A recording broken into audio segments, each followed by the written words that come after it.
Hi everyone, good morning. जैसा कि आपको पता है मैं हूँ ज्योति ठाकुर और मेरे चैनल का नाम है फैशन ब्यूटी वर्ल्ड। और आज हम बहुत टाइम के बाद आपके सामने नया ब्लॉग लेके आ रहे हैं, वो भी मॉर्निंग से। अब हम यही अपनी रूटीन रखेंगे। तो ये रहा कुश, हाय कर दो। Good morning, good morning. I hope आप सभी ठीक होंगे, हम भी ठीक है। जैसे कि आपको पता है कि मैं कुछ टाइम से ब्लॉग नहीं बना रही थी, वो मैं आपको आगे आप मेरे ब्लॉग में बने रहिए तो मैं आपको बताऊंगी कि क्यों नहीं बना रही थी। ये कुछ देखो, सुबह सुबह कुछ कैसे हो सभी, हाउ आर यू? कुछ थैंक यू सी ठीक हो? ठीक हो? कैसे हो? पापा करना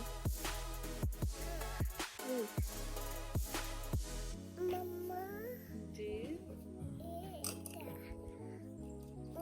ये अब कुछ के ड्रामे शुरू होने वाले हैं दूध पीने के लिए।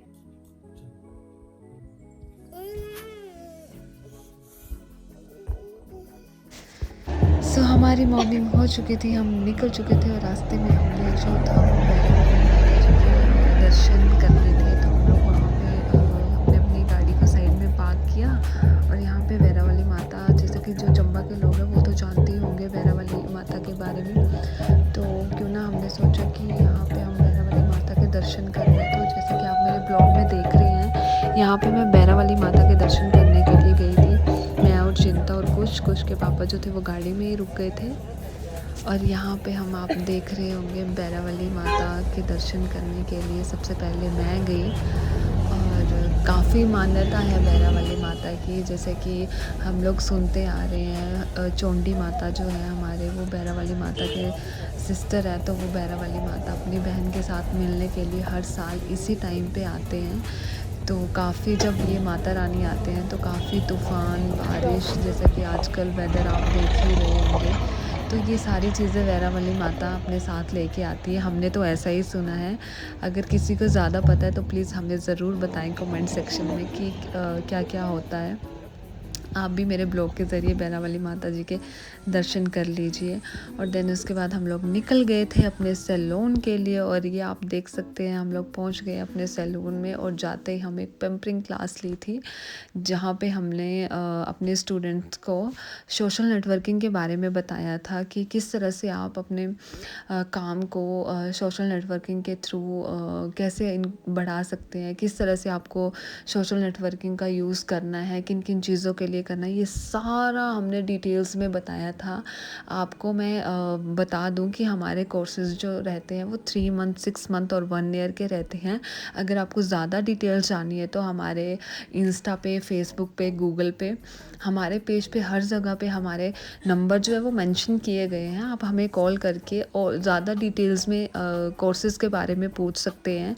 तो जैसा कि आप देख रहे हैं, क्लासेस हमारी फ़िनिश हो गई थी। देन क्लाइंट्स जो है वो आना शुरू हो गए थे और हमने साथ साथ काम करते गए। और जो स्टूडेंट्स हैं वो अपनी प्रैक्टिस कर रहे थे, कई थोड़े मेहंदी लगा रहे थे, थोड़े प्रोडक्ट के बारे में, जैसा कि आप मेरे ब्लॉग में देख रही हैं, प्रोडक्ट के बारे में पूछ रहे थे। हम यहाँ पे हर छोटी छोटी चीज़ को एक्सप्लेन करते हैं, जो स्टूडेंट को जिस वे में समझ आता है हम लोग उस वे में उनको समझाने की कोशिश करते हैं। हमारा पर्पस यही रहता है कि वो बस अपने हिसाब से, अपनी जजमेंट से, अपनी जिस तरह से वो समझ सकते हैं, हमारा 100% यही वो रहता है कि स्टूडेंट को उनकी समझ के अनुसार सिखाया जाए। तो हम फुल कोशिश करते हैं। पूजा को तो सभी जानते हैं, बहुत अच्छी मेहंदी लगाती है ये।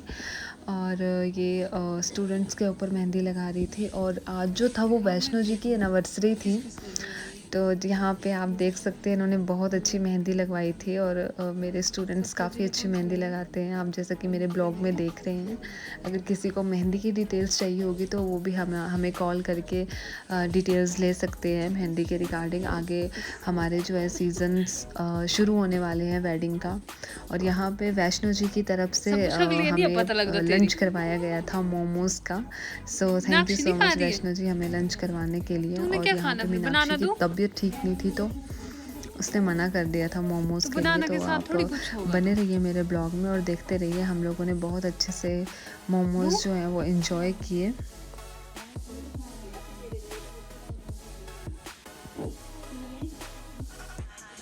सारे खा ही रहे हो, थैंक यू भी बोला वैष्णो जी को।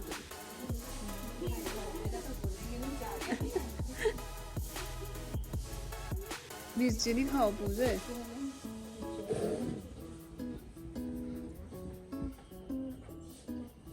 हस्बैंड को भी लेके आना चाहिए था ना आज आपको, तब करनी थी पार्टी में बैठ के। लेने के लिए आना आपको। अच्छा। इनका शूट ख़त्म करते ही अब बारी थी मेरे, और ये रही मेरी प्लेट और बहुत ही यम्मी मोमोज़ थे ये। और ये रही मेरे सैलून की लोकेशन। और वेदर आप देख सकते हैं कि कितना ख़राब था, बारिश, तूफ़ान, हवा, मतलब हर कुछ था। और आजकल वेदर काफ़ी ख़राब चल रहा है। और ये मेरे सैलून की प्रॉपर लोकेशन ओल्ड बालू ब्रिज, सभी को पता ही होगा। जिनको नहीं पता है तो वो आप गूगल पे हमारी लोकेशन को जो है वो रिसर्च कर सकते हैं। आपको इजीली हमारी लोकेशन वहाँ पे मिल जाएगी। और आप जैसा कि देख रहे हैं अप्रैल मंथ चला हुआ है और इतनी ठंड, हमने सारे सर्दी के कपड़े उठा दिए थे, फिर से निकालने पड़े ड्यू टू वेदर की वजह से, क्योंकि फिर से दोबारा वही ठंड वापस आ गई है। और यहाँ पे आप कुश को देख सकते हैं, ये कुश के हाथ में लग गई थी बाहर, तो आप इसको देख सकते हैं। ये हम इसको मतलब खिला रहे थे, बार बार रोए जा रहा था तो उसको एंटरटेन कर रहे थे अम्ब्रेले के साथ। ये बहुत खुश रहता है, छाता बोलने में इसको बहुत मज़ा आता है। छोटी छोटी चीज़ें, ये अपना हाथ ऐसे उठा के चल रहा था। काफ़ी पेन हुई होगी इसको, इसकी फिंगर में लग गई थी। और यहाँ पे चिंता और पूजा इसको खिला रही थी, इसका ध्यान भटका रही थी कि इसकी ध्यान जो है वो पेन की तरफ ना जाए। जैसा कि मैंने आपको पिछले ब्लॉग में प्रॉमिस किया था कि मैं आपको बताऊंगी कि मैं क्यों नहीं आ रही थी लाइव। सो मैं बता दूं कि मेरे जो है वो नानी जी एक्सपायर हुए हैं इसी मंथ।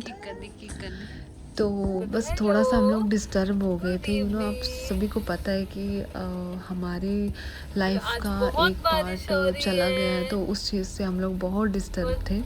तो इस वजह से मैं लाइव नहीं आ पा रही थी। उनको अभी एक्सपायर हुए 20-22 दिन हुए हैं।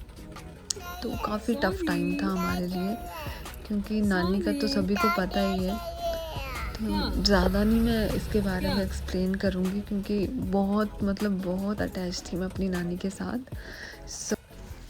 मतलब माँ बेटी का रिश्ता आप लोगों को पता ही है। मम्मी का जाना मतलब कि बहुत बहुत ज़्यादा वो होता है। मैं तो ये चीज़ इमेजिन भी नहीं कर सकती जिस दौर से मेरी मम्मी गुजर रही है। आई विश भगवान मेरी नानी जी की आत्मा को शांति दे। बहुत अच्छे इंसान थे वो, और मम्मी को स्ट्रॉन्ग रहने की हिम्मत दे। ज़्यादा नहीं मैं वो कर पाऊँगी। तो नेक्स्ट हम अपने ब्लॉग की तरफ बढ़ते हैं। जैसा कि आप मेरे ब्लॉग में देख रहे हैं, हम घर की तरफ निकल चुके हैं और घर में जाते ही कुश और वेदांशी यहाँ पे खेल रहे थे, एक दूसरे के साथ एंजॉय कर रहे थे। और कुश यहाँ अपना ढोल लेके बैठा हुआ था और वेदांशी अपना टैब लेके गेम खेल रही थी, जैसा कि आप मेरे ब्लॉग में देख रहे हैं। बचपन बहुत अच्छा रहता है, मतलब जो बचपन का टाइम है ना, वो उसी टाइम मतलब कि ऐसा मन करता है कि हमारी लाइफ भी दोबारा से फिर से वापस आ जाए इसी उसमें, क्योंकि टेंशन ही नहीं होती है किसी चीज़ की, कुछ न जाने का पता ना आने का पता, ऐसा ही होना चाहिए हमेशा। और यहाँ पे आप कुछ को देख सकते हैं, खुद ही सोफ़े के ऊपर चढ़ गया था।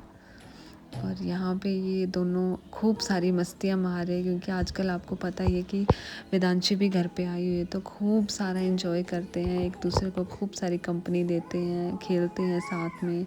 सुबह इनकी साथ में होती है, शाम को भी ये एक दूसरे के साथ ही रहते हैं। और यहाँ पे आप देख रहे होंगे वेदांशी जो है वो अपने गेम खेल रही थी, फिर कुछ इसको गेम नहीं खेलने दे रहा था, उसने खींच के अपने साथ ले गया। और यहाँ पे आप देख सकते हैं रिंग रोल्स के साथ ये दोनों खूब सारी मस्तियाँ मार रहे हैं। आई होप आपको मेरा ये वाला ब्लॉग भी बहुत अच्छा लगा होगा। तो अच्छा लगे तो लाइक कर दीजिए, सब्सक्राइब कर दीजिए और ज़्यादा से ज़्यादा शेयर कर दीजिए, ताकि हम लोग आपके साथ एक नए और अच्छा ब्लॉग लेके आएँ।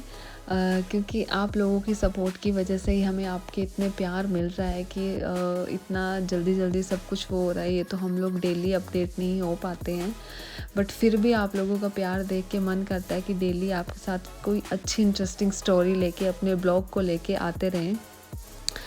अगर आपको अच्छे लग रहे हैं हमारे ब्लॉग्स तो प्लीज़ ज़्यादा से ज़्यादा शेयर करें, लाइक करें, सब्सक्राइब करें और मिलते हैं आपके साथ एक नेक्स्ट ब्लॉग में एक नई स्टोरी के साथ। Bye bye, take care.